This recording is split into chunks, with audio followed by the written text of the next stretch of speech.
Hi ஹாமி, இது உங்கள் விஷயங்கள் நான் உங்கள் அம்மி ஃபேமிலியில் இருக்குது. அது இன்றைக்கி நம்ம பார்க்க போகிறது நம்ம ஜெமின்ஷியோட FF my rowdy baby part 11 தான். போன பார்ட் வரைக்கும் பார்க்கலன்னா கண்டிப்பாக பாருங்கள். இந்த எஃப்எஃப் பிடிச்சிருந்தது அப்படின்னா லைக் பண்ணி ஷேர் பண்ணி சப்போர்ட் பண்ணுங்கள். அண்ட் கேட்டு முடிச்சதுக்கப்புறமா நீங்கள் என்ன ஃபீல் பண்ணீங்க அப்படின்றத கண்டிப்பாக கமெண்ட்டில் சொல்லுங்கள். கமெண்ட்காக நான் வெயிட் பண்ணிகிட்ருப்பேன். போன பார்ட் எப்படி முடிஞ்சதோ அதுலேருந்து அப்படி கண்டினியூ பண்ணலாமா? ஓகே, இப்போ நம்ம ஸ்டோரிக்குள்ளே போகலாம். போன பாட்டோட லாஸ்ட்டில் ஜெமின் உங்களுக்கு நோ சொல்லிட்டான் அப்படின்ற ஒரு கோவத்தில் ஃபைசல் கூட டேட்டிங் போகிறதுக்கு ஒத்துட்டு இருந்திருப்பீங்க. ஸோ அதே கோவத்தில் நெக்ஸ்ட் டே மார்னிங் நீங்கள் காலேஜ்க்கு சீக்கிரமாக கிளம்பி கிம் கூடயே போயிட்டீங்க. ஸோ ஜெமின் எப்பவும் போல் கிளம்பிட்டு எப்பவும் போல் உங்களுக்காக வெயிட் பண்ணிகிட்ருக்கான். ஆனால் ரொம்ப நேரம் ஆகிடுச்சு, நீங்கள் வரவே இல்லை, என்ன ஆச்சுன்னு தெரியலையேன்னு சொல்லிட்டு மினிக்கு கால் பண்ணி அவன் இன்னும் வரல, நீ என்னன்னு கேளுன்னு ஜெமின் சொல்கிறான். இப்போ யோசிச்சுட்டே இந்த மினி, ஜெமினா நான் வேணும்னா அவன் நம்பரை உனக்கு சென்ட் பண்ணுறேன், நீயே கேட்குறியா அப்படின்னு கேட்குறா. இப்போ ஜெமன் யோசிச்சுட்டு, இல்லை மினி, நான் கால் பண்ணால் கண்டிப்பாக அவன் என்கிட்ட சரியாக ரெஸ்பாண்ட் பண்ண மாட்டா. நேற்று நான் பேசினதில் அவள் கொஞ்சம் கோவமாக இருக்கா. ஸோ நீ அவள்கிட்ட கேளு, ஒரு வேளை அவள் லீவ் போடுறாளா இல்லை வரலையா என்னன்னு எனக்கு சரியாக தெரியல, லேட் ஆகுமா என்னன்னு கேளு ப்ளீஸ், ரொம்ப நேரம் ஆகிட்டுருக்கு அப்படின்னு சொல்கிறான். இப்போ மினியும் கால் கட் பண்ணிவிட்டு உங்களுக்கு கால் பண்ணிகிட்டே இருக்கா. ஆனால் நீங்கள் கால் பிக் பண்ணவே இல்லை, ரொம்ப நேரம் ஆகிடுச்சு, கிட்டத்தட்ட ஒரு 10-15 கால் பண்ணியிருப்பா.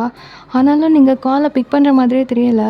ஸோ வேறு வழி இல்லாமல் சாஷாவுக்கு கால் பண்ணுறா. சாஷா கால் அட்டன் பண்ணிவிட்டு, சொல்லு மினி, என்ன மார்னிங்கே கால் பண்ணியிருக்க, என்ன விஷயம் அப்படின்னு கேட்குறாங்க. சிஸ்டர், வயன் கிளம்பிட்டாளா, அவள் என்ன பண்ணிட்டுருக்கா அப்படின்னு கேட்குறா. இப்போ சாஷா யோசிச்சுட்டு, அவள் மார்னிங்கே கிம் கூட கிளம்பிட்டாளே, ஏதோ முக்கியமாக கிளாஸ் இருக்குது, சீக்கிரமாக போகணும், இன்றைக்கி மட்டும் நீங்கள் கூட்டிகிட்டு போய் விட்டுறீங்களான்னு சொன்னால் கிம்மும் கிளம்பி போகும்போது சரி வான்னு கூட்டிகிட்டு போயிட்டாரு.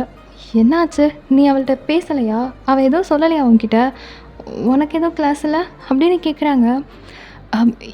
இல்லை சிஸ்டர், எனக்கும் கிளாஸ் தான், இல்லை நான் இன்னும் அவளை பார்க்கலையா அதான் கேட்டேன், சரி நான் போய் பார்க்குறேன் அப்படின்னு சொல்லிடுறா. ஸோ கால் கட் பண்ணிவிட்டு ஜெமனுக்கு கால் பண்ணி சாஷா சொன்ன விஷயத்தெல்லாம் அவள் சொல்ல. இப்போ ஜெமனுக்கு புரியுது, ஜெமன் கூட வேறு எதாவது அவாய்ட் பண்ணுறதுக்காக தான் இப்படி பண்ணுறான் அப்படின்னு சொல்லிட்டு. ஸோ ஜெமனு கால் கட் பண்ணிவிட்டு ஒரு மாதிரியாக சுகமாக அப்படி காரை ட்ரைவ் பண்ணி மினியை பிக் பண்ணிவிட்டு காலேஜுக்கும் போகிறான். ஸோ மினிக்கு இந்த இடத்துல என்ன சொல்கிறதுன்னு தெரியல. ஜெமனை பார்க்க கொஞ்சம் பாவமாக இருக்குது. பிகாஸ் அவன் இந்த மாதிரிலாம் சேடாலாம் இருந்தது கிடையாது. அவன் ஃபேஸில் எக்ஸ்ப்ரெஷன் காமிக்கிறதே ரொம்ப ரேர் தான். ஸோ இப்படி ஒரு மாதிரி அமைதியாக தென் ஒரு மாதிரி யோசனையிலே இருக்கிறான். இப்போது ஆறுதல் சொல்லணும்னு நினச்சா கூட என்னென்ன சொல்கிறதுன்னு அவளுக்கு புரியலை. ஸோ அவளும் அமைதியாக வந்துட்டுருக்கா. இப்போ காலேஜ் போனதுக்கப்புறமேட்டு, சரி மணி, ஈவினிங் நீ கால் பண்ணு, நான் வந்து பிக் பண்ணிக்கிறேன் அப்படின்னு சொல்கிறாரு. ஸோ மினியும் சரின்னு சொல்லிவிட்டு காலேஜ்குள்ளே கிளம்பி போயிடுறா. இப்போ ஜிமனும் அங்கேருந்து கிளம்பி போயிடுறான். ஒரு மாதிரி இருக்குது அவனுக்கு, என்னன்னே தெரியலை. ஸோ இப்படியே டைம் ஓடுது. உள்ளே போனால் நீங்கள் மினிக்கிட்ட எதுவுமே பேசவே இல்லை. மினி உங்ககிட்ட வந்து பேச ட்ரை பண்ணால் கூட நீங்கள் அவாய்ட் பண்ணுறீங்க. அவளுக்கு ரொம்ப கஷ்டமாக இருக்குது. அவள் எந்த தப்பும் பண்ணலை, ஆனாலும் ஜிமன் மேலே இருக்கிற கோவத்தில் அவன் சம்மந்தப்பட்ட எல்லாரையும் நீங்கள் அவாய்ட் பண்ணுறீங்க. இப்போ மினியை கூட. ஸோ மினி உங்ககிட்ட வந்து பேசிகிட்டே இருக்கா. ஆனால் நீங்கள் அவகிட்ட பேச தயாராக இல்லை அப்படின்ற மாதிரி அவளை கொஞ்சம் கொஞ்சமாக எஸ்ஆர் நோ மாதிரி பதில் சொல்லிட்டு அவாய்ட் பண்ணிகிட்டே இருக்கீங்க. அவளுக்கு ரொம்ப கஷ்டமாக இருக்குது. ஸோ இப்படியே அந்த டே ஓடுது. ஈவினிங்காக மினி பேக்கில் திங்ஸ் எல்லாம் எடுத்து வச்சுட்டு இருக்கும்போது நீங்கள் அதுக்குள்ளே கிளம்பி வெளியே நடக்க ஆரம்பிச்சிடுறீங்க. ஸோ பின்னாடியே உங்கள் பேரை சொல்லிவிட்டு மினி கத்தி ஓடி வந்துகிட்டே இருக்கா. ஆனால் நீங்கள் காதலே வாங்காத மாதிரி முன்னாடி நடந்து போயிட்டே இருக்கீங்க. ஸோ இதை வந்து கேட்டுக்கு வெளியே நின்றுட்டு ஜிமன் பார்த்துட்டு தான் இருக்கான். நீங்கள் பண்ணுறது அவனுக்கு ரொம்ப கோவம் வருது. என் மேலே இருக்கிற கோவத்தில் அவளை எதுக்கு இந்த மாதிரி பண்ணிகிட்ருக்கா அப்படின்னு சொல்லிட்டு ஒரு மாதிரி முறைச்சிட்டே நின்றுட்டுருக்கான். இப்போ ஜிமன் கார் பக்கத்தில் இன்னொரு கார் நின்றுட்டுருக்கு. ஸோ ஜிமனோட காரை க்ராஸ் பண்ணி நீங்கள் வந்து அந்த கார்கிட்ட போகிறீங்க. அது வேறு யாரும் இல்லை, ஃபைசலோட கார் தான். ஸோ நீங்கள் போயிட்டு அந்த கார்கிட்ட நின்றுட்டுருக்கீங்க. அதை பார்த்ததும் ஜிமனுக்கு பயங்கர கோவம் வருது. இப்போ டக்குன்னு உங்கள் கையை பிடிக்கிறான். நீங்கள் அப்படியே திரும்பி பார்க்குறீங்க. ஜிமன், என்ன பண்ணிகிட்ருக்கா வயன்? ரொம்ப ஓவராக போகிற. என் மேலே இருக்கிற கோவத்தில் அவளை எதுக்கு நீ அவாய்ட் பண்ணிகிட்ருக்க? அவளை எதுக்காக அது மாதிரி ட்ரீட் பண்ணுற? எனக்கு இந்த மாதிரி பண்ணால் சுத்தமாக பிடிக்காதுன்னு உனக்கு நல்லாவே தெரியும். தேவையில்லாத வேலை பார்த்துட்ருக்கா வயன் அப்படின்னு சொல்கிறான். இப்போ நீங்கள் டக்குன்னு அவன் கையை தட்டி விட்டுட்டு, நான் எந்த தேவையில்லாத வேலையும் பார்க்கல, என் வேலையை பார்த்துட்டு நான் போயிட்டுருக்கேன். நீங்கள் தான் இப்போ தேவையில்லாமல் எதேதோ பண்ணிகிட்ருக்கீங்க. முதல்ல என் கையை விடுறீங்களா, நான் கிளம்பணும் அப்படின்னு சொல்கிறீங்க. இப்போ ஜிமன் அப்படியே மறுபடியும் உங்கள் கையை டைட்டாக பிடிச்சிட்டு, சரி நான் தானே உன்னை இத்தனை நாளும் பிக் பண்ணி ட்ராப் பண்ணிகிட்டு இருந்தேன், இப்போ என்ன புதுசாக இது பண்ணிகிட்ருக்க? இதோ பார், என்ன நடந்தாலும் சரி, கொஞ்ச நாளைக்கு நான் தான் பிக் பண்ணி ட்ராப் பண்ணேன்னு உனக்கு ஸ்டார்டிங்லேயே சொல்லியிருந்தேன். அப்புறம் என்ன உனக்கு, முதல்ல வந்து காரில் ஏறு அப்படிங்கிறான். இப்போ நீங்கள் அப்படியே ஒரு மாதிரி திரும்பிட்டு, இங்கே பாருங்கள் மிஸ்டர் ஜிமன், எனக்கு உங்கள் அக்கறை தேவையில்லை. நீங்கள் என்னை ப்ரொடெக்ட் பண்ணவும் வேணாம். உங்கள் சிஸ்டரை மட்டும் நீங்கள் பத்திரமா பார்த்துக்கோங்க போதும். எனக்கு அப்படி ஏதாவது ஒன்று நடந்தாலும் உங்களால் தான் நடந்துச்சுன்னு நான் யாருக்கிட்டையும் சொல்லவும் மாட்டேன். என்னை ப்ரொடெக்ட் பண்ணிக்க எனக்கு தெரியும். இவ்வளோ நாள் என்னை ரொம்ப நல்லா பார்த்துக்கிட்டீங்க. So thank you. இதுக்கப்புறம் நீங்கள் எதுவும் பண்ண தேவையில்லை. என்னை விட்டு விலகி இருந்தால் போதும் அப்படின்னு சொல்லிட்டு அந்த காரில் ஏறுறதுக்கு தான் ட்ரை பண்ணிகிட்ருக்கீங்க. இப்போ சட்டுன்னு ஜிமன் கோவப்பட்டு உங்கள் கையை நல்லா இறுக்கமாக பிடிச்சி திருப்புறான். உங்களுக்கு கையை வலிக்குது ஜிமன், என்ன பண்ணிகிட்ருக்க விடு அப்படின்னு சொல்லி கத்துறீங்க. நீ தான் வயன் தேவையில்லாததெல்லாம் பண்ணிகிட்ருக்க. என்ன பண்ணணும் பண்ணக்கூடாதுன்னு உனக்கு தெரியாதா? என்ன அவசியம் இல்லாத வேலையெல்லாம் பார்த்துட்ருக்கியா அப்படின்னு சொல்லிட்டு பின்னாடி அந்த காரில் உட்காந்துட்ருக்கிற ஃபைசலை பார்க்குறாம முறைச்சி. ஸோ நீங்கள் அப்படியே ஒரு மாதிரி வலியில் ஜிமனோட கையை எடுத்து விட ட்ரை பண்ணிகிட்டே இருக்கீங்க. ஆனால் ரொம்ப வலிக்குது உங்களுக்கு. அவன் அவ்வளோ இறுக்கமாக பிடிச்சிட்ருக்கான். இங்கே பாரு ஜிமன், நான் என்ன பண்ணணும் பண்ணக்கூடாதுன்னு நீ முடிவு பண்ண தேவையில்லை. எனக்கு தெரியும், நான் பார்த்துப்பேன். என்னை ப்ரொடெக்ட் பண்ணிக்க எனக்கு தெரியும். என்ன முடிவு பண்ணணும் பண்ண வேணான்னு நான் முடிவு பண்ணிக்கிறேன். நீ எனக்கு எதுவும் ஆர்டர் போடாத, முதல்ல என்னை விடுறியா அப்படின்னு சொல்லி கத்துறா. இப்போ ஜிமனுக்கு அடுத்து என்ன சொல்கிறதுனே தெரியலை. இப்போ ஃபைசல் காருக்குள்ளேருந்து வெளியே வந்துட்டு, வயன் ஏதாவது பிரச்சனையா? யார் இது? உனக்கு தெரிஞ்சவங்களா? உன் ஃப்ரெண்டா? ஆனால் நடக்கிறத பார்த்தா எனக்கு ஏதோ வித்தியாசமாக இருக்குது. எவ்ரிதிங் ஓகே அப்படின்னு கேட்குறான். இப்போ ஜிமன் அப்படியே செம்ம கடுப்பாயிட்டு, ஏய் என்ன 2 பேர் பேசிகிட்டு இருக்கோன்னு தெரியுதுல்ல, அப்புறம் என்ன 2 பேர் பேசிகிட்டு இருக்கிற நேரத்தில் இடையில வந்து பேசக்கூடாதுன்ற காமன் சென்ஸ் இல்லை உனக்கு அப்படிங்கிறாரு. இப்போ அவன் அப்படியே ஒரு மாதிரி சைலண்ட் ஆகிட்டு 2 ஸ்டெப் பேக் போகிறான். இப்போ உங்களுக்கு ஒரு மாதிரி கோவம் வருது. ஜிமன், என்ன பண்ணிகிட்ருக்க நீ? எதுக்காக தேவையில்லாமல் அவன்கிட்ட கத்திகிட்ருக்க? பார், தேவையில்லாததெல்லாம் பண்ணிகிட்ருக்காத. அவன்கிட்ட இந்த மாதிரி பிஹேவ் பண்ணுறதுக்கு உனக்கு எந்த ரைட்ஸும் கிடையாது அப்படின்னு சொல்லி கத்துறீங்க. ஸோ ஜிமனுக்கு இப்போ ரொம்ப கோவம் வருது. எவனோ ஒருத்த முன்னாடி என்ன வந்து உனக்கு ரைட்ஸ் இல்லைன்னு பேசுவியா அப்படின்ற மாதிரி. ஸோ கண்ணு அப்படின்னா கோவத்தில் பக்கத்தில் ஒரு ஸ்ட்ரீட் லேம்ப் இருக்குது. அந்த வந்து ஒரு மாதிரி போஸ்ட் மாதிரி இருக்குது. அதில் போய் பயங்கரமாக வந்து கையை வச்சு குத்திட்டு இருக்கான். ஸோ அது வந்து ஒரு மாதிரி இரும்பு தான், இருந்தாலும் அவன் பயங்கர ஃபோர்ஸில் குத்திட்டே இருக்கிறதுனால அது லைட்டாக நெளிஞ்சு போயிடுது. நீங்கள் ஒரு மாதிரி ரொம்ப பயந்து போய் அப்படியே நின்றுட்டுருக்கீங்க. இப்போ மினி தான் டக்குன்னு ஜிமன் கையை போய் பிடிச்சிட்டு, ஜிமனா வேணாம் விடு, எதுவாக இருந்தாலும் பார்த்துக்கலாம், தயவு செஞ்சு கோவப்படாத, ப்ளீஸ் வா நம்ம இங்கேருந்து போயிடலாம், நம்ம பேசிக்கலாம், ப்ளீஸ் கோவப்படாத, ப்ளீஸ் வா போகலாம் அப்படின்னு சொல்லிட்டு அவனோட ஆமை அப்படியே பிடிக்கிறா. ஸோ ஜிமன் அப்படியே வெறி ஆகிட்டு உங்களை பயங்கரமாக முறைக்கிறான். அவன் ஐஸ்லாம் பயங்கர ரெட்டிஷாக இருக்குது. நீங்கள் அப்படியே அவனை பார்த்தும் பார்க்காத மாதிரி அப்படியே காரில் ஏறி ஃபைசல் கூட போயிடுறீங்க. ஸோ ஜிமன் அப்படியே கோவத்தில் காரை ட்ரைவ் பண்ணி மினி வீட்டில் வந்து மினியை ட்ராப் பண்ணுறான். இப்போ மினி அப்படியே இறங்கும் போது, ஜிமனா ஃபயன் பற்றி எனக்கு தெரியும், அவள் கோவத்தில் தான் இந்த மாதிரியெல்லாம் பண்ணுறான். மற்றபடி அவள் ரொம்ப நல்ல பொண்ணு, அவளுக்கு 2-3 நாள் டைம் கொடு, அவளே புரிஞ்சுப்பா, தயவு செஞ்சு நீ கோவப்படாத அப்படின்னு அவள் பொறுமையாக சொல்லிகிட்ருக்கா. இப்போ ஜிமன் எல்லாத்தையும் கேட்டுட்டு எந்த ரியாக்டும் பண்ணாமல் அப்படியே உட்காந்துட்டு இருக்கான். ஸோ இதெல்லாம் சொல்லிவிட்டு அவள் அப்படியே கார் விட்டு இறங்கி உள்ளே போயிடுறா. இப்போ ஜிமன் கார் எடுத்துகிட்டு நீங்கள் எங்கே போனீங்க அப்படின்னு உங்களை தேடி தான் வரான். அந்த சரௌண்டிங்கில் இருக்கிற ஏரியாவில் ஃபுல்லாக வந்து ரவுண்ட் அடிச்சுட்டே இருக்கான். நீங்கள் எங்கே இருக்கீங்க அப்படின்னு சொல்லிட்டு. பிகாஸ் அவன் கூட தனியாக அவங்கள விடுறதுக்கு அவனுக்கு மனசே இல்லை. ஒரு மாதிரி கோவம், வெறி, எரிச்சல் எல்லாமே கலந்து போய் இருக்குது. இந்த பக்கம் நீங்கள் அவன் கூட காரில் ட்ரைவ் ஆகி வந்துட்டு இருந்திருப்பீங்க. ஸோ அவன் உங்ககிட்ட நிறையா பேச ட்ரை பண்ணுறான். பட் நீங்கள் எதுவுமே வந்து காது கொடுத்து கேட்காம அப்படியே விண்டோ பார்க்க உட்காந்துட்டு ஒரு மாதிரி யோசனையிலே இருக்கீங்க. ஜிமன் வந்து இவ்வளோ கோவப்படுறான் அப்படின்னு சொல்லிட்டு. ஸோ ஜிமனோட கோவத்தை முதல்ல நீங்கள் வந்து நேரில் பார்த்துருந்துருப்பீங்க. பட் ஏன் அவன் அவ்வளோ கோவப்படணும், அதான் வேணான்னு சொல்லிட்டு போயிட்டான்ல அப்படின்னு சொல்லிட்டு நீங்கள் பாட்டு யோசிச்சுட்டே இருக்கீங்க. அவன் கண்ணுல அவ்வளோ பொசசிவ்னஸ் தெரிஞ்சிருக்கும் உங்களுக்கு. அவன் உங்க மேல பயங்கர லவ்வா இருக்கான் அப்படின்றத நீங்க ஃபீல் பண்றீங்க. ஆனா, அத ஏன் வெளிய சொல்றதுக்கு அவன் தயங்கணும் அப்படின்ற கோவம் தான் உங்களுக்கு. அத சொல்லிட்டு நீ வெயிட் பண்ணு. நீ வந்து காலேஜ் முடிச்சுட்டு அதுக்கப்புறம் நம்ம வந்து பார்த்துக்கலாம் அப்படின்னு சொல்லியிருந்தா கூட மனசுக்குள்ள ஏதோ ஒரு நிம்மதி இருந்திருக்கும். ஆனா, இல்ல வேணாம் அப்படின்ற மாரி சொல்ட்டானே அப்படின்ற ஒரு கோவம். ஸோ அந்த நேரத்தில இந்த டாபிக் வந்ததுனால, அதாவது இந்த ஃபைசல்ன்ற பையன் உள்ள வந்ததுனால, நீங்களும் அவன கோவப்படுத்துறதுக்காக, தென் அவன வெறி பண்றதுக்காக தான் இந்த மாதிரியெல்லாம் ஒரு பிளான போட்டு அவன்கிட்ட வந்து எஸ் சொல்லியிருந்திருப்பீங்க. உங்களுக்குமே இதுலலாம் சுத்தமா இன்ட்ரெஸ்ட் இல்ல. பிகாஸ் நீங்க ஒன்லி ஜெமன் அப்படி மட்டும் தான் இருக்கீங்க. ஸோ இப்போ வந்து ஃபைசல் உங்க கூட நெறையா பேச ட்ரை பண்ணிட்டே இருக்கான். ஆனா, அவன் பாட்டு பேசிக்கிட்டே வந்துகிட்டு இருக்கான். நீங்க வந்து எதையுமே வந்து காதுல வாங்காம எல்லாத்துக்கும் ஆ, ஆ அப்படின்ற மாரி மண்டைய ஆட்டிட்டு, உங்க சிந்தனை ஃபுல்லாத்தையும் ஜிமின் பக்கமா வச்சுட்டு இருக்கீங்க. ஒரு பக்கம் உங்களுக்கு அவன் வந்து இவ்ளோ தூரம் உங்க மேல வந்து பொசசிவ் ஆகுறான்னு நெனச்சு சின்ன சந்தோஷம் இருந்தாலும், அவன் வேணான்னு சொன்ன அந்த கோவம் தான் உங்களுக்கு வந்து முழுக்க முழுக்க இருக்கு. ஸோ மினிக்கிட்ட நீங்க நடந்துக்கிட்டதையும் நெனச்சு ஒரு மாரி ஃபீல் பண்றீங்க. மினிக்கிட்ட இந்த மாரி நடந்திருக்க கூடாது தான். ஏன் இப்படி நடந்துக்கிட்டோம் அப்படின்னு சொல்லிட்டு நீங்க கொஞ்சம் யோசிக்கிறீங்க. மினிய நினைக்கும்போது உங்களுக்கு ஒரு மாரி வருத்தமா இருக்கு. ஸோ கண்டிப்பா நாளைக்கு வந்து அவர்கிட்ட சாரி சொல்லணும் அப்படின்னு யோசிச்சுட்டு இருக்கீங்க.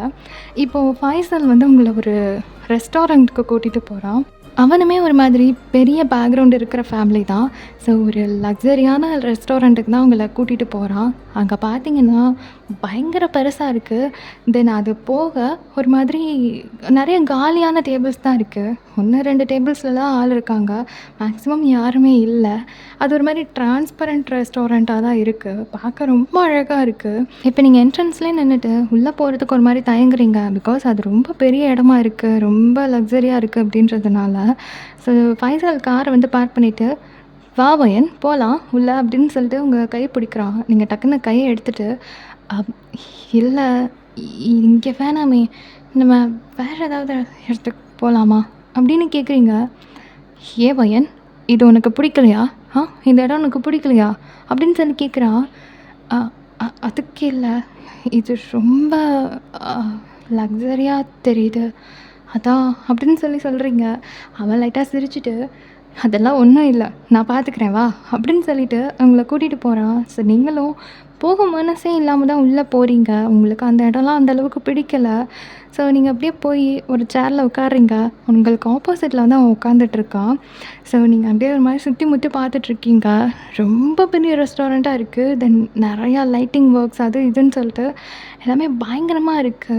அங்க இருக்கிற கார்பெட்ஸ், தென் அந்த டேபிள் அரேஞ்ச்மெண்ட்ஸே அவ்ளோ பக்காவா இருக்கு. ஸோ அதெல்லாம் நீங்க வேடிக்கை பார்த்துட்டு இருக்கீங்க. இப்போ பேரர் வராரு. ஸோ உங்களுக்கு என்ன வேணும் அப்படின்றதெல்லாம் ஆர்டர் பண்ண சொல்றான். நீங்களும் சின்னதா வந்து ஆர்டர் பண்றீங்க. ஸோ உங்களுக்கு நெறைய வந்து ஆர்டர் பண்ணி தரான். அவனுமே நெறையா ஆர்டர் பண்ணிக்கிறான். ஸோ இப்படியே கொஞ்சம் நேரம் போகுது. இப்போ ஃபைசலோட கார ஜிமின் அந்த ரெஸ்டாரண்ட்க்கு வெளிய பார்க்குறான். ஸோ டக்குன்னு அவனோட காரையும் அங்க பார்க் பண்ணிட்டு, அந்த ரெஸ்டாரண்ட்டுக்கு தான் கடகடன்னு வர்றான். ஸோ அங்க வந்து பார்த்தா, அது ஆல்ரெடி டிரான்ஸ்பரண்ட்டா தானே இருக்கும். ஸோ வெளியேருந்து பார்த்தாலே தெரியுது, நீங்க உட்காந்துட்டு இருக்கீங்க அப்படின்றது. ஸோ அவனுக்கு வந்து ரொம்ப கோவமா இருக்கு. இவன நம்பி ஏன் இவ்ளோ தூரம் இவ வரா அப்படின்னு சொல்லிட்டு. ஸோ ரொம்ப ஒரு மாதிரி கடுப்பாயிட்டு, அந்த கடுப்போடையே அந்த கேட் அதாவது அந்த ரெஸ்டாரண்ட்ட ஓப்பன் பண்ணிட்டு உள்ள வரான். ஸோ வந்துட்டு இருக்கும்போது கரெக்ட்டா இந்த பக்கம் நீங்க வந்து ஒரு மாதிரி சுத்தி முத்தி பார்த்துட்ருக்கீங்க. அப்போ வேணும்னே ஃபைசல் உங்க பக்கத்துல இருக்கிற டிஷ்யூ பாக்ஸ கீழ தள்ளி விட்டுர்றான். ஸோ டக்குன்னு நீங்க குனிஞ்சு பார்க்குறீங்க. அது கீழ விழுந்து கிடக்குது. "ஓ! கீழ விழுந்துருச்சா? நான் தான் தட்டிட்டேன் போல" அப்படின்னு சொல்லிட்டு டக்குன்னு குனிஞ்சு அத எடுக்குறீங்க. அப்போ உங்க ட்ரெஸ்ஸு லைட்டா விலகுது. டக்குன்னு அவன் அத மொபைல்ல வந்து ஃபோட்டோ எடுக்குறான். இத பார்த்ததுமே ஜுமினுக்கு செம்ம வெறி ஆகுது. அவன் மூஞ்சிய பார்த்தாலே அவனுக்கு வந்து சரியா படல. இருந்தாலும் இந்த மாரி அவன் பண்ணிட்டான்றத அவன் கண்கூடா பார்த்துட்டான்னதும், ரொம்ப ஒரு மாதிரி கோவம் வந்து நேரா உள்ள வந்த செம்ம அடி. ஸோ என்ன ஏதுன்னே தெரியாம நீங்க அப்படியே மலைச்சு போய் உட்காந்துட்டு இருக்கீங்க. ஸோ ஃபைசல் செம்ம அடி வாங்கிட்டு இருக்கான். இங்க வந்து ஜிமினுக்கு வெறி தாங்கல. ஸோ ரொம்ப அது மாதிரி அடிச்சிட்ருக்கான். நீங்கள் வந்து உங்கள் மேலே உள்ள கோவத்தில் தான் அவனை அடிக்கிறான் அப்படின்னு நினச்சிட்டு கோவத்தில் ஜெமினை பிடிச்சி ரொம்ப வந்து இழுத்துட்ருக்கீங்க, கத்துறீங்க. அங்கே வந்து அந்த ரெஸ்டாரண்ட்டே ஒரு மாதிரி ஸ்தம்பிச்சு போய் நின்றுட்டுருக்கு. பிகாஸ் அது வந்து ஒரு மாதிரி சைலண்ட்டான இடம். அங்கே ஒரு கலவரம் நடக்குது அப்படின்னோடனே எல்லாருமே ஒரு மாதிரி வேடிக்கை பார்த்துட்டு இருக்காங்க. ஆல்மோஸ்ட் அங்கே நிறைய பேர்லாம் கிடையாது, ஒரு சில டேபிள்ஸில் தான் ஆள் இருக்காங்க. ஸோ இந்த மாதிரி ஒரு விஷயம் நடந்ததும் எல்லாருமே அப்படியே ஒரு மாதிரி ரொம்ப டிஸ்டர்ப் ஆகி உட்காந்துட்டு இருக்காங்க. இப்போ அந்த ரெஸ்டாரண்ட்டோட மேனேஜர் தென் அங்கே ஒர்க் பண்ணுறவங்க எல்லாம் வராங்க, என்னாச்சுன்னு சொல்லிட்டு. ஸோ ஜிமினை வந்து விலக்கி விடுறாங்க. இப்போ அங்கங்கே ரத்தம் ஒழுக ஃபைசல் ஒரு மாதிரி நிற்க கூட முடியாமல் நின்றுட்டுருக்கான். அவனை 2-3 பேர் சேர்ந்து பிடிச்சிட்டு இருக்காங்க. இங்கே ஜிமினையும் ஒரு மாதிரி 2 பேர் சேர்ந்து பிடிச்சிட்டு இருக்காங்க கையை. ஸோ நீங்கள் அப்படியே கோவமாயிட்டு, உனக்கு என்ன பைத்தியமா ஜிமன்? ஏன் இப்படி பண்ணிகிட்ருக்க? எந்த இடத்துல எப்படி நடந்துக்கணுன்னே உனக்கு தெரியாதா?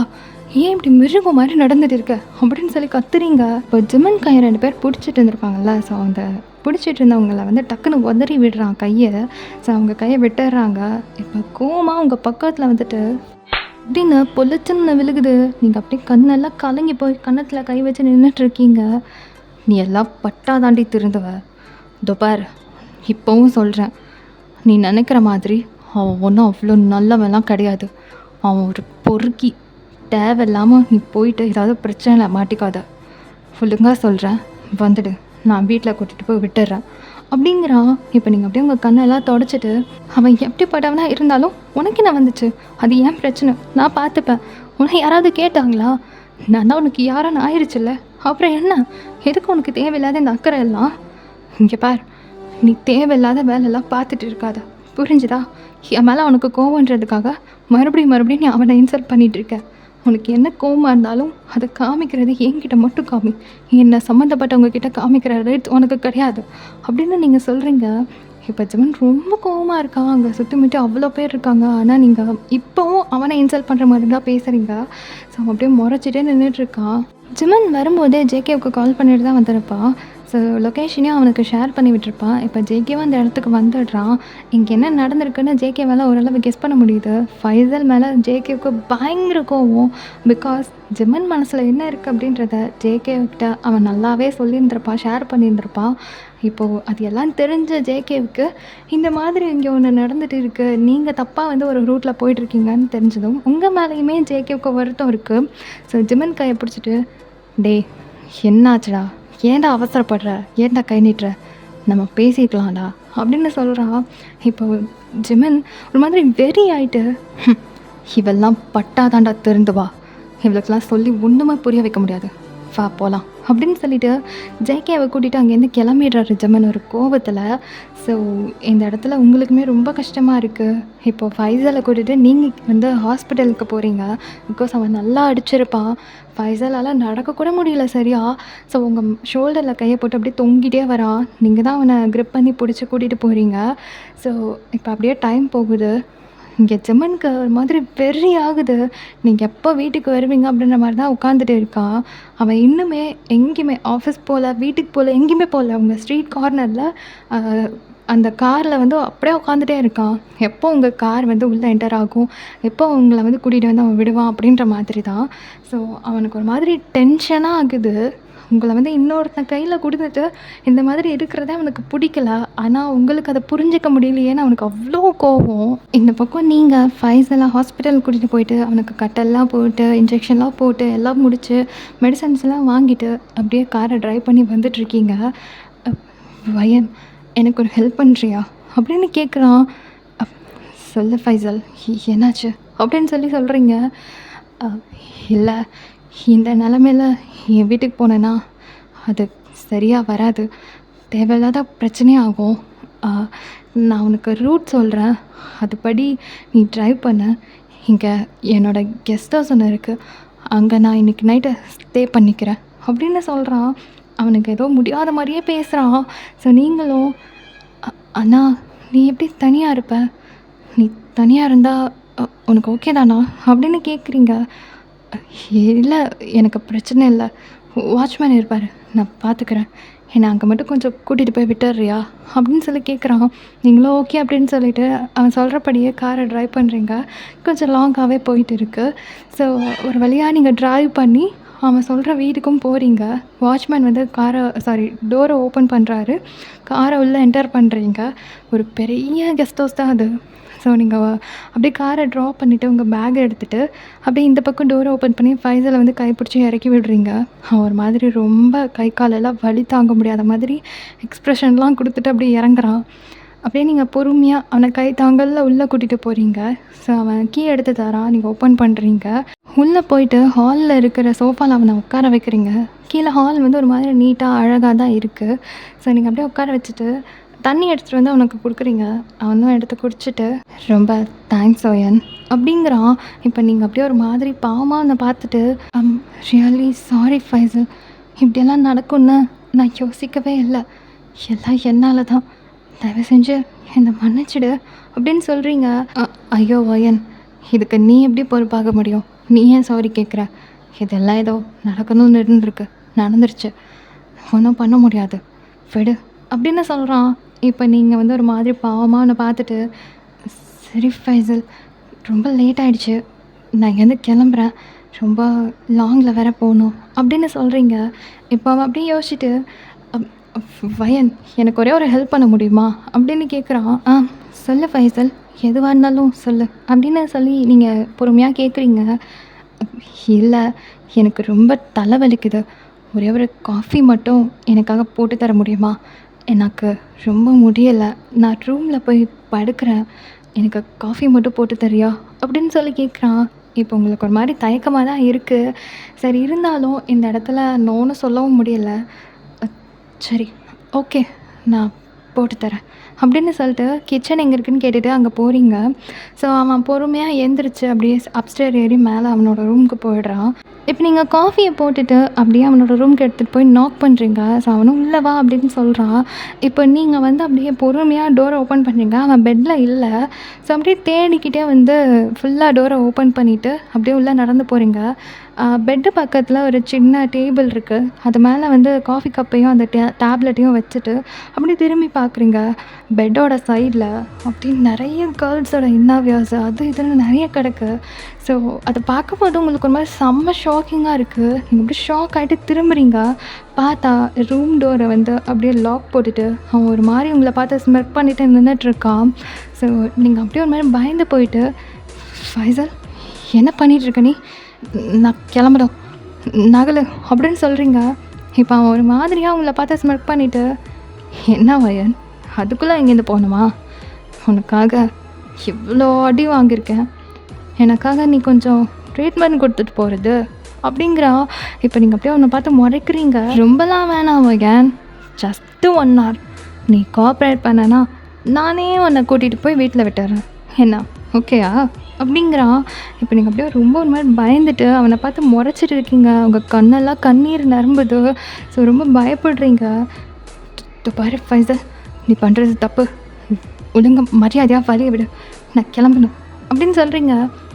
ஏய், யார் அவன் என்னை போட்டு இந்த ஆட்டி அடிச்சிட்ருக்கான்? பொத்திட்டு நின்று வாங்கிட்டு வந்ததுக்கு என்கிட்ட நீ அப்பாலஜி கேட்க வேணாம், உன்னால் தானே இதெல்லாம் நடந்துச்சு. இதோ பார், எனக்கு வந்த கடுப்புக்கு அப்போவே அவனை தூக்கி போட்டு மிதிச்சிருப்பேன். ஆனால் எல்லாத்தையும் வாங்கிட்டு கம்முன்னு இருந்தேன்னா இதுக்காக தான் அப்படிங்கிறான். அப்படியே பேசிக்கிட்டே உங்ககிட்ட அப்படியே மூவ் ஆகி நடந்து வரான். உங்களுக்கு ரொம்ப பயமாக இருக்குது. நீங்கள் அப்படியே பயந்துட்டு பின்னாடி போகிறீங்க.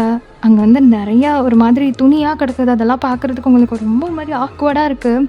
நிறைய கேர்ள்ஸை வந்து இந்த மாதிரி தான் பண்ணியிருப்பான் போல் அப்படின்னு சொல்லிட்டு பயங்கரமாக ஒரு மாதிரி பயந்துட்டு நின்றுட்டுருக்கீங்க. ஸோ அப்படியே அவங்கள டச் பண்ணுற மாதிரி அவன் கிட்ட வருகவும் நீங்கள் டக்குன்னு பக்கத்தில் இருக்கிற ஃப்ளவர் வாஷை தூக்கி அவன் தலையில் அடிக்கிறீங்க. அவன் அப்படியே தலையை பிடிச்சிட்டு பெட் மேலே உட்காரான். ஆல்ரெடி அடி வாங்கியிருக்கான். ஸோ ரொம்ப ஒரு மாதிரி வீக்காக தான் இருக்கான். இப்போ குடுக்குடுன்னு ஓடி போய் ரூம் டோர் ஓப்பன் பண்ணிட்டு கீழே ஓடுறீங்க. ஸோ பயங்கர ஸ்பீடாக ஓடி போடுறீங்க. இப்போ மெயின் டோர் ஓப்பன் பண்ணுற நேரத்தில் கரெக்டாக அவங்கள வந்து பிடிக்கிறான். நீங்கள் பிடிச்சி அவனை தள்ளி விட்டதில் அவன் வேகமாக கீழே போயிட்டு சோஃபா பக்கத்தில் இருந்த டீப்பாயில் வந்து இடிச்சிடுறான். ஸோ அதுவும் அவனுக்கு செம்மையாக தலை வலிக்குது. அழுதுகிட்டே நீங்கள் டக்குன்னு டோரை ஓப்பன் பண்ணி வெளியே ஓடுறீங்க. ஸோ இங்கேருந்து அவன் கத்துறான் செக்யூரிட்டிக்கிட்ட, அவளை பிடிடா அப்படின்னு சொல்லிட்டு அவர் பிடிக்கிறதுக்கு ட்ரை பண்ணுறாரு. பட் அவரையும் பிடிச்சி தள்ளி விட்டுட்டு கேட்டை ஓப்பன் பண்ணிவிட்டு நீங்கள் குடுன்னு ஓடிடுறீங்க. உங்கள் பர்ஸு பேகு எல்லாமே அங்கே வீட்டுக்குள்ளே தான் கிடக்குது. எதையுமே நீங்கள் எடுக்கலை. ஸோ வேகமாக ஓடிட்டுருக்கீங்க. இப்போ உங்கள் பின்னாடியே ஃபாலோ பண்ணி அவனும் வந்து கார் எடுத்துகிட்டு அப்படியே வரான். நீங்கள் பயத்துலேயும் பதட்டத்துலேயும் எங்கே போகிறோன்னு உங்களுக்கு எதுவுமே தெரியலை. அந்த இடமே உங்களுக்கு புதுசாக இருக்குது. ஸோ கால் போன போக்கில் நீங்கள் பாட்டுக்கு ஓடுறீங்க. நிறையா ஸ்ட்ரீட்குள்ளெல்லாம் பூந்து பூந்து ஸோ ஒரு வழியாக மெயின் ரோடுக்கு வந்துடுறீங்க. உங்களுக்கு ஒரு பக்கம் பயம், ஒரு பக்கம் பதட்டம், இன்னொரு பக்கம் ஜெமன் அவ்வளோ சொல்லியும் கேட்காம இவ்வளோ பெரிய தப்பில் மாட்டிக்க போயிருந்தோமே அப்படின்னு சொல்லிட்டு ஒரு கஷ்டம், கோவம், அழுகை எல்லாமே சேர்ந்து உங்களை ஒரு மாதிரி பண்ணுது. ஸோ அந்த படபடப்பில் நீங்கள் எங்கே போகிறோம் அப்படின்னே தெரியாமல் நீங்கள் பாட்டுக்கு ரோட்டில் ஓடிட்டே இருக்கீங்க. அப்போ எதிர்பாராத விதமாக ரொம்ப ஒரு மாதிரி பதட்டத்தில் ரோடை க்ராஸ் பண்ணும்போது டக்குன்னு ஒரு காரில் போய் நீங்கள் விழுந்துடுறீங்க. ஸோ உங்களுக்கு ஆக்சிடெண்ட் ஆகிடுது. அப்படியே அங்கேயே மயங்கி கீழே விழுந்துடுறீங்க. இப்போ அந்த காரில் இருந்தவர் அப்படியே பதட்டத்தோடு இறங்கி அப்படியே சுற்றி பார்க்குறாரு. யாருமே இல்லை அந்த இடத்துல. ஒரு மாதிரி காலியாக வேறு இருக்குது, லேட் நைட்டு. ஸோ ரொம்ப ஒரு மாதிரி பயப்படுறாரு. இங்கே ஓடி வரும்போது உங்கள் மொபைல் மட்டும் அந்த டீபாய் மேலே இருந்திருக்கும். டக்குன்னு அதை எடுத்துகிட்டு வந்துருந்துருப்பீங்க. ஸோ அந்த மொபைல் பக்கத்தில் கிடக்குது. இப்போ டக்குன்னு உங்களை லிஃப்ட் பண்ணி காரில் படுக்க வச்சுட்டு உங்களை ஹாஸ்பிட்டலுக்கு கூட்டிகிட்டு போகிறாரு. அந்த மொபைலையும் எடுத்துக்கிறாரு. இப்போ ஹாஸ்பிட்டலில் போய் உங்களை அட்மிட் பண்ணிவிட்டு அப்படியே வெயிட் பண்ணிகிட்ருக்காரு. இந்த பக்கம் அப்படியே கட் பண்ணா ஜெமன் இன்னுமே அந்த ஸ்ட்ரீட் கார்னரில் உங்களுக்காக வெயிட் பண்ணிகிட்ருக்கான். ஒரு மாதிரி கடுப்பாகுது, கோவம் ஆகுது. அவனுக்கு என்ன சொல்கிறதுனே தெரியலை.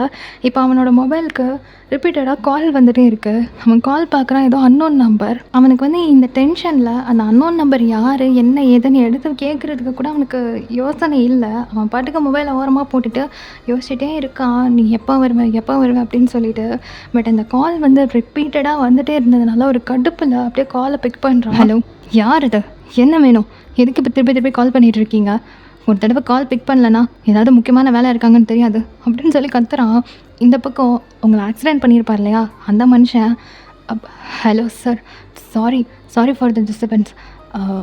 உங்கள் ஒய்ஃபுக்கு ஆக்சிடெண்ட் ஆகிடுச்சு, அதுக்காக தான் உங்களுக்கு கால் பண்ணேன் அப்படின்னு சொல்கிறாரு. எனது ஒய்ஃபா? ஐயோ, ஏதாவது நம்பருக்கு இது மாற்றி போட்டுட்டியா, ஒழுங்காக போடு அப்படின்னு சொல்கிறான். Sir sir sir sir cut பண்ணிடாதீங்க, உங்கள் ஒய்ஃப் தான் சார். அவங்க மொபைலை செக் பண்ணும்போது உங்கள் நம்பர் தான் சார் ஹஸ்பண்டுன்னு இருந்துச்சு, அதனால தான் உங்களுக்கு கால் பண்ணேன் சார். சாரி சார், நான் வேணும்னு பண்ணல, அவங்களா தான் விழுந்துட்டாங்க. நான் இந்த ஹாஸ்பிட்டலில் அட்மிட் பண்ணியிருக்கேன், தயவு செஞ்சு என்னென்ன பாருங்கள் சார் அப்படின்னு சொல்கிறாரு. இங்கே ஜெமனுக்கு ஒரு மாதிரி வெறி ஆகுது. கண்ட நேரத்தில் கண்ட பிரச்சனை வருது அப்படின்னு சொல்லிட்டு. பிகாஸ் அவன் இது நீங்கள்லாம் கெஸ் பண்ணல, ஏதோ ஒரு பிரச்சனை, யாரோ ஒரு தலைவலி அப்படின்னு தான் யோசிக்கிறான். இப்போ பாரு, நீ ஏதோ நம்பரை மாற்றி போட்டிருக்க, தயவு செஞ்சு ஒழுங்காக பார்த்து போடு. ஏற்கனவே நான் தலை வழியில் இருக்கேன், கூட கொஞ்சம் என்னை கடுப்பேற்றிட்டு இருக்காத அப்படிங்கிறாரு. சார் ப்ளீஸ் சார், எனக்கு இவங்க யாருன்னே தெரியாது சார். ஓடி காரில் விழுந்துட்டாங்க. அந்த ஃபோனில் தான் உங்கள் நம்பர் இருந்துச்சு ஹஸ்பண்டுன்னு, அதனால தான் சார் கால் பண்ணேன். தயவு செஞ்சு என்னென்னு பாருங்கள் சார் அப்படின்னு அவர் சொல்லிகிட்டு இருக்காரு. இப்போ ஜெமன் காலை கட் பண்ணிடுறான் கடுப்பாயிட்டு. ஸோ கொஞ்சம் நேரம் கழித்து அந்த நம்பர்லேருந்து திருப்பியும் கால் வருது. இப்போ ஜெமன் ரொம்ப கோவமாயிட்டு அப்படியே காலை பிக் பண்ணுறான். அந்த பக்கத்துலேருந்து நர்ஸு, ஹலோ, என்ன சார், உங்கள் ஒய்ஃப்க்கு உடம்பு முடியல, ஹாஸ்பிட்டலில் அட்மிட் ஆகிருக்காங்க, ஆக்சிடெண்ட் ஆகிடுச்சுன்னு சொன்னால் உங்களுக்கு வர முடியாதா அப்படின்னு கேட்குறாங்க. இப்போ ஜெமனுக்கு என்ன சொல்கிறதுனே தெரில. ஐயோ, இங்கே பாருங்கள், ஏதோ நம்பர் மாற்றி போட்டாருன்னு நினைக்கிறேன், எனக்கு இன்னும் மேரேஜ் ஆகலைங்க அப்படின்னு சொல்கிறாங்க. இப்போ பாருங்கள், உங்கள் 2 பேருக்குள்ளே ஏதாவது பிரச்சனை இருந்தால் அதை நீங்கள் பார்த்துக்கோங்க. ஆனால் இந்த மாதிரி சிச்சுவேஷனில் ஹாஸ்பிட்டல் வரலன்னா அப்புறம் தேவையில்லாமல் உங்கள் மேலே கேஸ் ஃபைல் பண்ண வேண்டியது இருக்கும் அப்படின்னு சொல்கிறாரு. சரி, அந்த நர்ஸை சொல்கிறாங்க, இப்போ ஜெமனுக்கு வேறு வழியே இல்லை, போய் தொலைகிறேன், போய் பார்க்குறேன், என்ன செஞ்சு தொலைகிறது அப்படின்ற மாதிரி. சரி வரேன் அப்படின்னு சொல்லிட்டு காலை கட் பண்ணிவிட்டு வேகமாக காரை திருப்பிட்டு அவன் சொன்ன ஹாஸ்பிட்டலுக்கு போகிறான். ஒரு மாதிரி கடுப்பாகுது, ஏற்கனவே தலைவலியில் இருக்கேன், இதில் இது வேறையா அப்படின்ற மாதிரி ரொம்ப கோவம் வருது. இப்போ ஜேகேக்கு கால் பண்ணுறான். ஜேகே நல்லா தூங்கிட்டு இருக்கான். ஸோ கால் பிக் பண்ணிட்டு என்னடா அப்படிங்கிறான். இப்போ நடந்த விஷயத்தெல்லாம் ஜெமன் ஜேகே கிட்ட சொல்லிகிட்டு இருக்கா. நீயும் தொலை, எனக்கு ஒரு மாதிரி கடுப்பாகுது தனியாக போகிறதுக்கு அப்படின்னு சொல்லிட்டு ஜெமன் ஒரு மாதிரி கத்திகிட்டு இருக்கான். சரி வெய், நான் வரேன் அப்படின்னு சொல்லிட்டு அவனும் எஞ்சி கிளம்பி வந்துட்டு இருக்கான். இப்போ ஜெமன் அப்படியே ஹாஸ்பிட்டலுக்குள்ளே போயிட்டு இந்த மாதிரி ஆக்சிடெண்ட் கேஸ் அப்படின்னு சொல்லிட்டு ரிசப்ஷனில் விசாரிக்கிறான். ஸோ அவங்களும் சொல்கிறாங்க இப்படி போங்க அப்படின்னு சொல்லிட்டு. ஸோ ஜெமன் அப்படியே அங்கே போனால் அங்கே யாருமே இல்லை, சேர் ஃபுல்லாக காலியாக இருக்குது. அந்த ஆக்சிடெண்ட் பண்ணவர் அங்கேருந்து போயிட்டாரு போல். ஸோ இப்போ வந்து நர்ஸ் வராங்க. இப்போ ஜெமின் அப்படியே அங்கேயும் இங்கேயும் நடந்துட்டு இருந்திருப்பா. எந்த இடம் எது எதுவுமே தெரியல அப்படின்ற மாதிரி கடுப்புல. ஸோ ஜெமினை பார்த்துட்டு அந்த நர்ஸு, "நீங்க தான் ஆக்சிடென்ட் ஆன பொண்ணோடைய ஹஸ்பண்டா?" அப்படின்னு சொல்லி கேட்குறாங்க. இப்போ அவனுக்கு அப்படியே கடுப்பாகுது. ஐயோ! எனக்கு இன்னும் மேரேஜே ஆகல. தயவு செஞ்சு குழப்பாதீங்க. என் நம்பர் எப்படி அந்த பொண்ணுக்கிட்ட வந்துச்சுன்னு எனக்கு தெரியல. அந்த பொண்ணு ஏன் என் நம்பர ஹஸ்பண்ட் போட்டிருக்கானோ எனக்கு ஒன்றும் புரியல. முதல்ல அது யாரு? நான் அந்த பொண்ண பார்க்கலாமா? அப்படின்னு கேட்குறான்.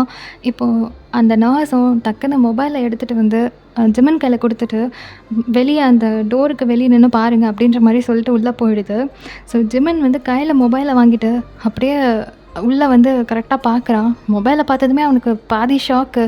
பிகாஸ் உங்க மொபைல் என்னன்னு அவனுக்கு நல்லா தெரியும். இப்போ ஒரு மாதிரி டியரி ஐஸோட டோர்லேருந்து அப்படியே எட்டி பார்க்குறான். பார்த்தா உள்ள அவங்களுக்கு ட்ரீட்மெண்ட் போயிட்டு இருக்கு. ஸோ அவ்வளோதான், மனுஷன் உடஞ்சே போயிடுறான். இப்போது டக்குன்னு மொபைலை ஆன் பண்ணி அப்படியே பார்த்தா, அதில் வந்துட்டு அவனுடைய ஃபோட்டோவை தான் நீங்கள் வால்பேப்பராக வச்சுருக்கீங்க. தென் அவனுடைய நம்பரை நீங்கள் ஹஸ்பண்ட்னு சேவ் பண்ணி வச்சுருக்கீங்க. ஸோ இதை பார்க்கும்போது அவனுக்கு ரொம்ப ஒரு மாதிரி கஷ்டமாக இருக்குது. அப்படியே அங்கேயே உட்காந்து அழுக ஆரம்பிச்சிடுறான். ஸோ இந்த டைமில் கரெக்டாக ஜேகேவும் அங்கே வந்துடுறான். இப்போ ஜேகே கிட்ட வந்து அவன் எல்லாத்தையும் சொல்கிறான். என்னாச்சுன்னு தெரிலடா அப்படி இப்படின்னு சொல்லிட்டு ஒரு மாதிரி அழுதுகிட்டு, ஒயன்னு உள்ளே இருக்காடா அப்படின்னு சொல்லிட்டு ரொம்ப ஒரு மாதிரி திணறான். ஸோ ஜேகே காம் டவுன் பண்ணிவிட்டு உட்காந்துட்டு இருக்கா. இப்போ உங்களுக்கு ட்ரீட்மெண்ட் போயிட்டு இருக்கு. ஸோ இதோட நான் இந்த பார்ட்டை கம்ப்ளீட் பண்ணுறேன். நெக்ஸ்ட் பார்ட் சீக்கிரமாக நான் போடுறேன். ஸோ நெக்ஸ்ட் பார்ட்டில் என்ன நடக்க போகுதுன்றதை நம்ம அடுத்து பார்க்கலாம். அது வரைக்கும் வெயிட் பண்ணுங்கள். Miss so much. Love you all. Tata, bye.